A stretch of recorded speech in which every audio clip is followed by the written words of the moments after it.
Merry Christmas, New Life Church. It is so good to be with you guys here on day 99 of the life of Christ. They didn't quite let me get in for the 100, but I'm happy to be here with you guys. Glad you're still going strong with us through the life of Christ.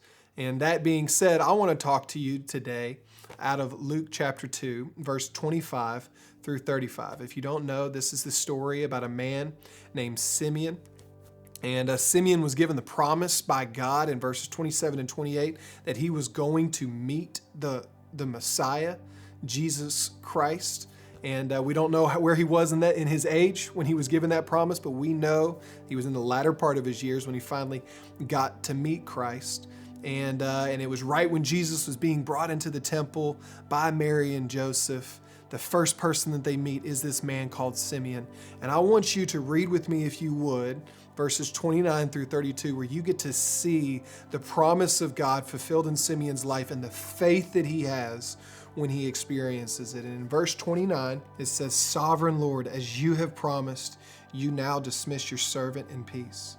For my eyes have seen your salvation, which you have prepared in the sight of all people, a light for revelation to the Gentiles and for glory to your people of Israel." The confidence that Simeon had that God had fulfilled the promises in his life. That because God had promised it was going to come true, but then ultimately when he had experienced and met the Son of God, he was so confident in it. Recently, my son had a splinter in his foot, and for any of you parents who have ever had the pleasure of digging a splinter out of your child's foot, you know just how dramatic it can be. And so recently, my wife and I, my son had gone from a walker into a crawler because the pain was so much, so we knew we were gonna have to dig this thing out. We put him up on the table, and I got out the tweezers, and we went to work on it. My poor son, he knew while we were doing it, but he also didn't understand why the pain was so great. And I'm pulling it out.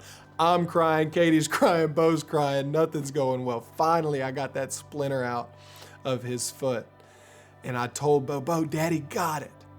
And the faith that I saw in my son in that moment, he looked at Katie and I and goes, "Yay, I can walk again." His feet hadn't even touched the ground yet, and yet he had confidence that he was gonna be okay.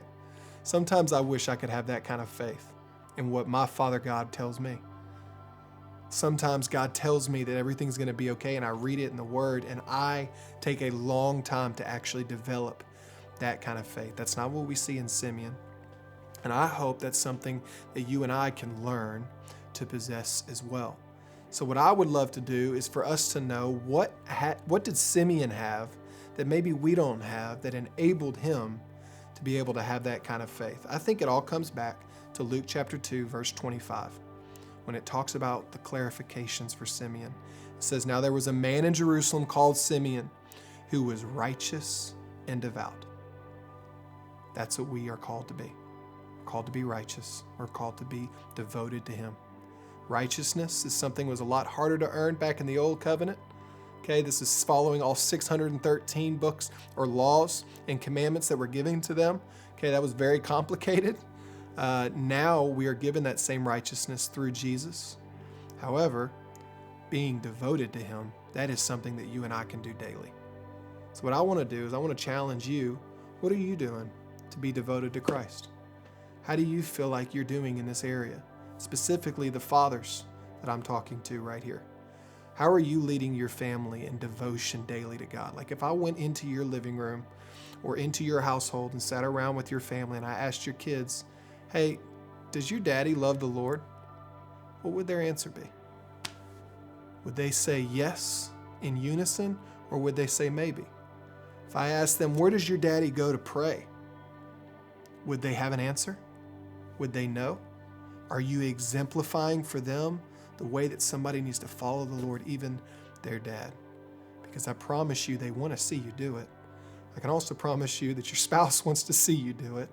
And if you can just do that well, if your kids can see the way that you are devoted and you love the Lord your God and the evidence of the righteousness that is on the inside of you, you'll be well on your way. I want to thank you, New Life Church. Thank you guys for doing this Life of Christ with us. You guys have a wonderful day.